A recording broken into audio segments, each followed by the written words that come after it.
A jornada de Elias. Fé, superação e prosperidade nas terras áridas de Judá, onde o sol castigava impiedosamente a terra ressecada, vivia um homem chamado Elias. Ele era pastor de ovelhas, como seu pai e o pai de seu pai antes dele. Sua família, outrora próspera, havia caído em tempos difíceis. Uma seca devastadora assolava a região há 3 anos, e o rebanho, que um dia contara com centenas de animais, agora se resumia a apenas 15 ovelhas magras e fracas. Elias acordava antes do amanhecer todos os dias, suas mãos calejadas, testemunhas de anos de trabalho árduo. Ele caminhava léguas em busca de pastagens verdejantes, mas encontrava apenas terra rachada e espinhos secos. Sua esposa, Sara, esperava em casa com seus 3 filhos pequenos. O celeiro estava quase vazio, restavam apenas alguns punhados de grãos e um pouco de azeite. A cada dia que passava, a preocupação marcava mais profundamente o rosto de Elias. Os vizinhos haviam desistido. Muitos abandonaram suas terras e migraram para cidades maiores, esperando encontrar trabalho como servos ou operários. Elias, você é tolo em permanecer, diziam eles. Deus nos abandonou. Esta terra está amaldiçoada. Mas algo dentro do coração de Elias recusava-se a ceder ao desespero. Todas as noites, após seus filhos dormirem, ele subia ao telhado de sua humilde casa e olhava para o céu estrelado. Senhor, orava ele com voz embargada, não compreendo teus caminhos. Meus filhos têm fome, minhas ovelhas definham e meu coração está pesado como uma pedra. Mas eu sei, no mais profundo do meu ser, que tu não nos esqueceste. Abraão esperou por décadas pelo filho prometido. Jacó trabalhou 14 anos pela mulher que amava. José suportou anos na prisão antes de ser exaltado. Se eles puderam confiar em ti em meio à sua escuridão, então eu também confiarei. Suas lágrimas caíam silenciosamente enquanto ele derramava seu coração diante do Criador. Não havia respostas imediatas, nenhuma voz trovejante do céu. Apenas o silêncio da noite e o canto distante de um grilo. Mas naquele silêncio Elias encontrava uma paz inexplicável. Era como se mãos invisíveis segurassem seu coração partido e sussurrassem: aguarde, confie, eu tenho um plano. Uma manhã, enquanto Elias procurava desesperadamente por água para suas ovelhas, ele encontrou um pequeno poço que não havia secado completamente. Havia apenas um filete de água, mas era água fresca e limpa. Enquanto suas ovelhas bebiam avidamente, Elias ajoelhou-se e agradeceu a Deus com fervor. Tu vês até mesmo o pardal que cai, murmurou ele, e não nos deixarás perecer. Naquela noite, Sara preparou a última porção de pão que lhes restava. As crianças comeram em silêncio, seus olhos grandes revelando que compreendiam, mesmo em sua pouca idade, a gravidade da situação. Depois do jantar, Elias reuniu sua família ao seu redor. Meus amados, disse ele, sua voz firme apesar do medo que sentia, vivemos dias de provação como nunca conhecemos antes. Mas quero que saibam de uma verdade que aprendi observando as estrelas e relembrando as histórias de nossos antepassados. Deus não promete que nunca enfrentaremos tempestades, mas promete que estará conosco em cada uma delas. Ele não disse que o caminho seria fácil, mas garantiu que nunca o percorreríamos sozinhos. Nossas circunstâncias podem gritar que fomos esquecidos, mas a fé sussurra que somos preciosos aos olhos do Altíssimo. E é nesse sussurro que escolheremos acreditar. Os filhos de Elias o abraçaram, e Sara segurou sua mão com força. Naquela noite, enquanto a família dormia, Elias permaneceu acordado, contemplando o teto de sua casa. Ele pensou em desistir, em aceitar a oferta de seu cunhado para trabalhar como servo em uma fazenda distante. Seria mais fácil, mais prático, mais sensato segundo os padrões do mundo. Mas então ele lembrou-se das palavras do salmista: ainda que eu ande pelo vale da sombra da morte, não temerei mal algum, porque tu estás comigo. E Elias compreendeu algo profundo naquele momento.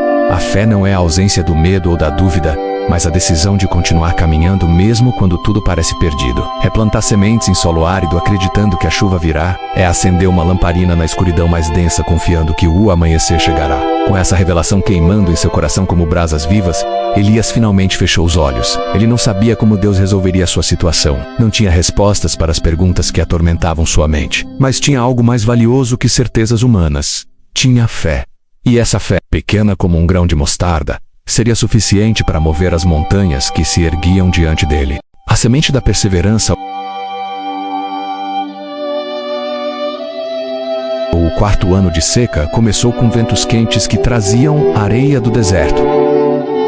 Elias acordou determinado, com um plano que havia tomado forma durante suas orações noturnas. Se não havia chuva, ele cavaria em busca de água. Se a terra estava dura, ele trabalharia o dobro para prepará-la. A fé sem obras é morta, lembrou-se. ele das Escrituras, que seu pai lhe ensinara na juventude. Com as primeiras luzes do dia, Elias começou a cavar um poço em sua propriedade. Seus vizinhos, que ainda permaneciam na região, observavam com uma mistura de piedade e zombaria.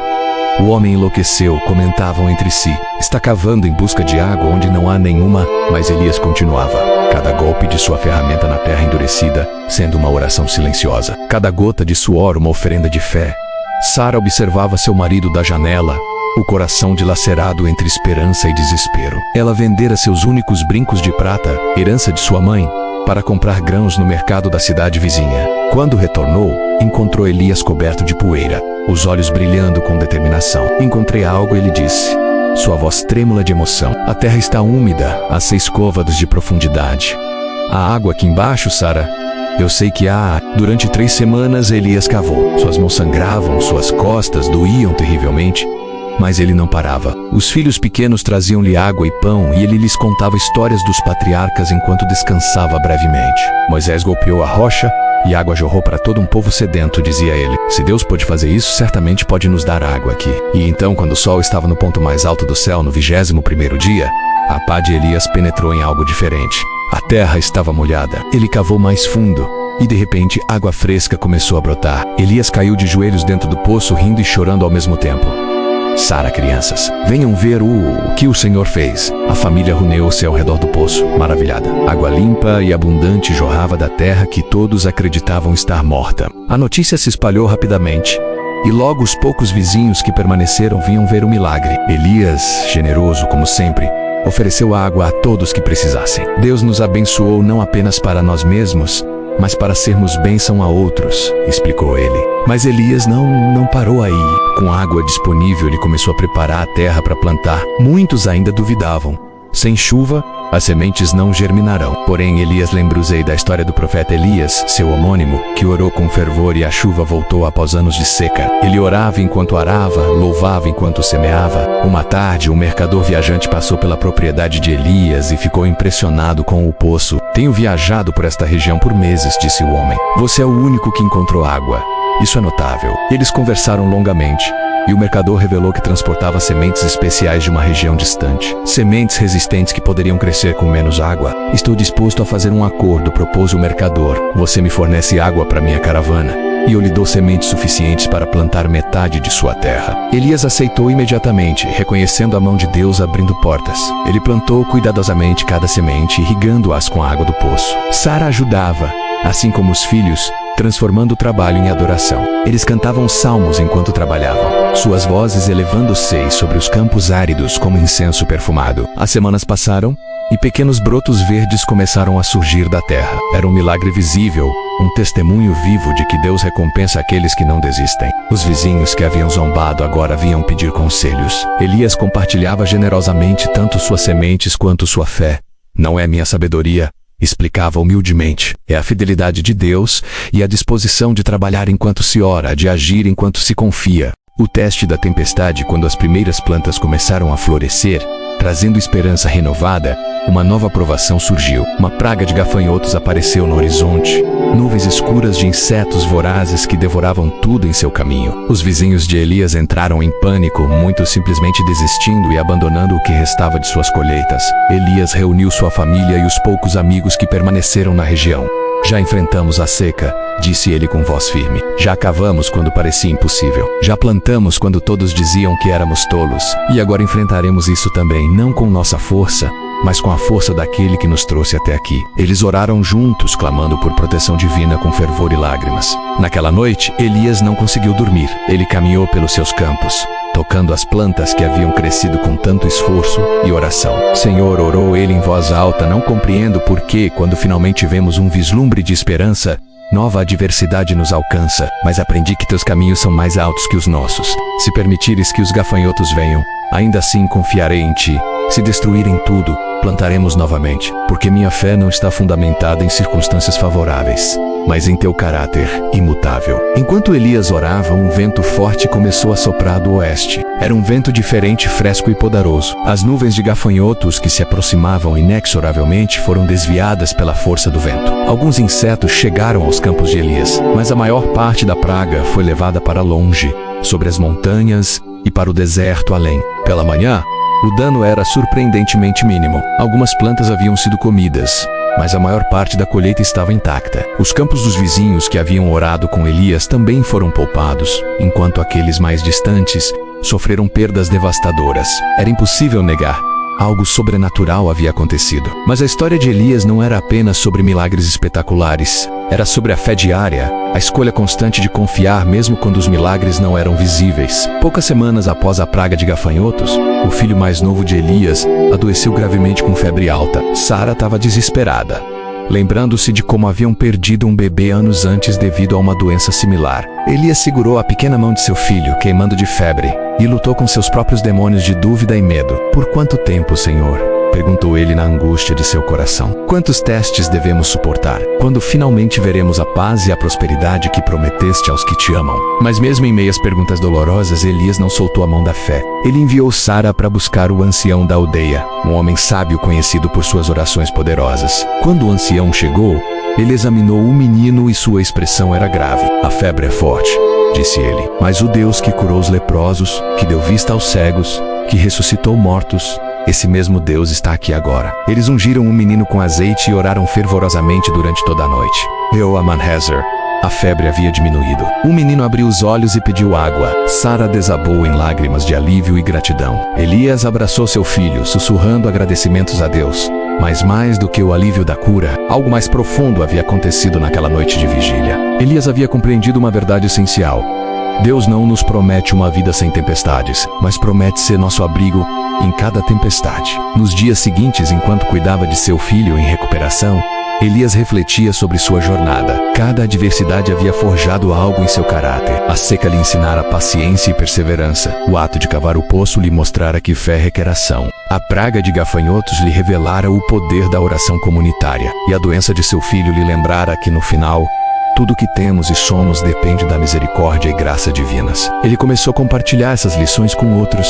Todas as tardes, após o trabalho nos campos, alguns vizinhos se reuniam na casa de Elias. Eles liam as escrituras juntos, compartilhavam suas lutas e oravam uns pelos outros. Essa pequena comunidade de fé tornou-se um farol de esperança na região, um testemunho vivo de que Deus não abandona seu povo. A colheita da fidelidade no 5º ano, algo extraordinário aconteceu. Nuvens escuras começaram a se formar no horizonte, e pela primeira vez em anos choveu. Não foi uma chuva torrencial devastadora, mas uma chuva gentil e constante que penetrou profundamente na terra ressecada. Elias saiu de sua casa e ficou sob a chuva, seu rosto voltado para o céu. Lágrimas de alegria misturando-se com as gotas que caíam. As sementes que ele havia plantado com fé brotaram com vigor renovado. Os campos que haviam sido marrons e estéreis agora explodiam em verde vibrante. A colheita que se seguiu foi abundante além de qualquer expectativa. Elias e sua família trabalhavam desde o amanhecer até o anoitecer, colhendo grãos, vegetais e frutas. O celeiro que estivera quase vazio agora transbordava de provisões. Mas a prosperidade de Elias não parou aí. O mercador que lhe havia dado as sementes especiais retornou, impressionado com a qualidade da colheita. "Suas plantas são as melhores que vi em toda esta região", disse o mercador.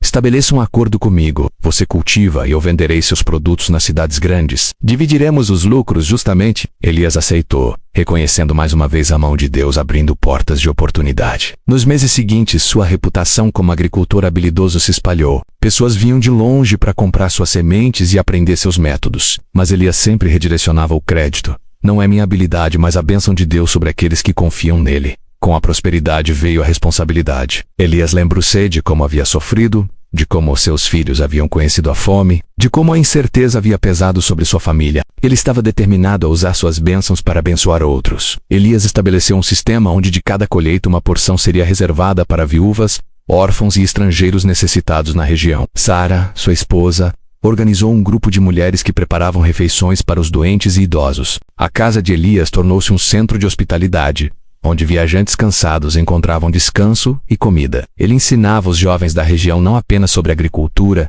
mas sobre fé, caráter e a importância de confiar em Deus em todas as circunstâncias. Um dia, um dos homens que havia zombado de Elias nos dias difíceis veio até ele com a cabeça baixa. "Elias", disse o homem, sua voz cheia de vergonha, "eu zombei de você quando cavava seu poço. Chamei-o de tolo quando plantava suas sementes. Mas agora vejo que você possuía algo que eu não tinha, fé verdadeira.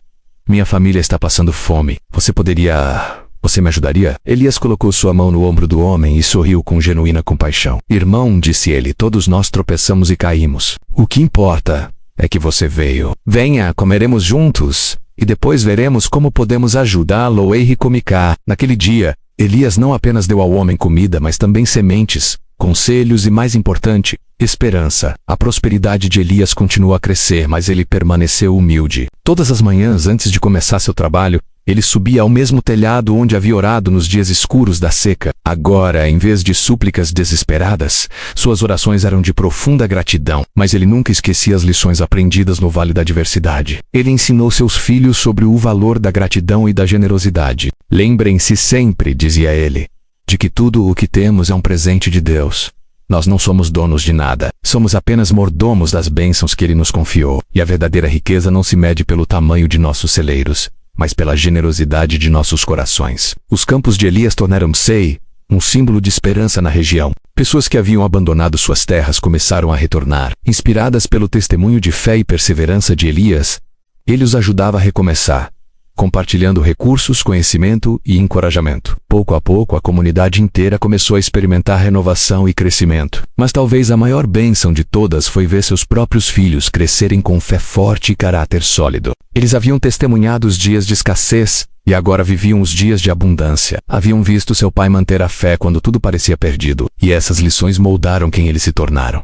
Pessoas de integridade, compaixão e fé inabalável. O legado da fé, anos se passaram, e Elias tornou-se um ancião respeitado, não apenas por sua prosperidade material, mas por sua sabedoria e caráter. Sua propriedade havia se expandido consideravelmente. Onde antes havia campos áridos, agora havia pomares frutíferos, vinhedos produtivos e pastagens verdejantes onde rebanhos saudáveis pastavam. Ele havia se tornado um homem de considerável riqueza segundo os padrões da época, mas o coração de Elias permaneceu o mesmo. Uma tarde, sentado sob uma grande árvore que ele mesmo havia plantado anos antes, Elias reuniu seus filhos, agora adultos com famílias próprias, e seus netos ao seu redor. Deixem-me contar-lhes uma história, disse ele com voz suave mas firme. É a história de um homem que tinha apenas 15 ovelhas fracas e um coração cheio de dúvidas. Ele contou-lhes sobre os dias escuros da seca, sobre as noites em que chorou no telhado, sobre o momento em que quase desistiu. Seus netos ouviam fascinados, mal podendo acreditar que o avô próspero e respeitado que conheciam havia passado por tais provações.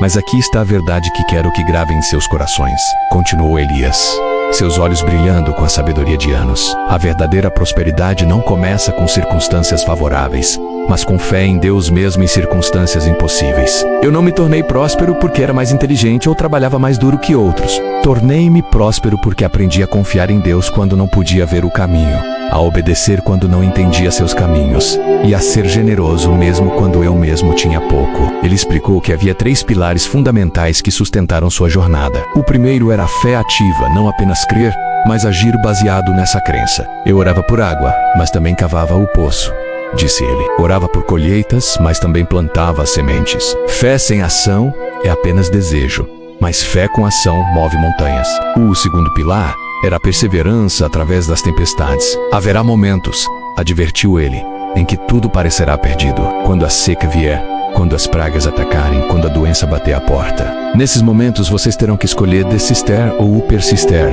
amargurar-se ou fortalecer-se, culpar a Deus ou confiar nele ainda mais profundamente. A escolha que fizerem determinará não apenas seu destino, mas o destino das gerações que virão após vocês. O terceiro pilar era a generosidade e o propósito além de si mesmo. Deus não nos abençoa apenas para nosso próprio conforto, ensinou Elias. Ele nos abençoa para que sejamos canais de bênção para outros. A verdadeira prosperidade é medida não pelo quanto acumulamos, mas pelo quanto damos. Não pelo tamanho de nossa riqueza, mas pelo tamanho de nosso impacto na vida dos outros. Elias compartilhou como havia visto o princípio da semeadura e colheita operar em sua vida. Quando tinha pouco, eu compartilhava. Quando estava sedento, oferecia água a outros viajantes sedentos. Quando estava com fome, dividi meu pão com os ainda mais famintos. E Deus, em sua fidelidade, multiplicou tudo o que eu dava. Não como uma fórmula mágica, mas como uma lei espiritual, você não pode superar Deus em generosidade. Seus filhos começaram a compartilhar seus próprios testemunhos de como os ensinamentos de Elias haviam moldado suas vidas. O filho mais velho falou sobre como, quando enfrentou sua própria crise financeira, lembrou-se do exemplo de seu pai e escolheu confiar em vez de entrar em pânico. A filha contou como, quando seu bebê estava doente, ela orou com a mesma fé que vira seu pai demonstrar.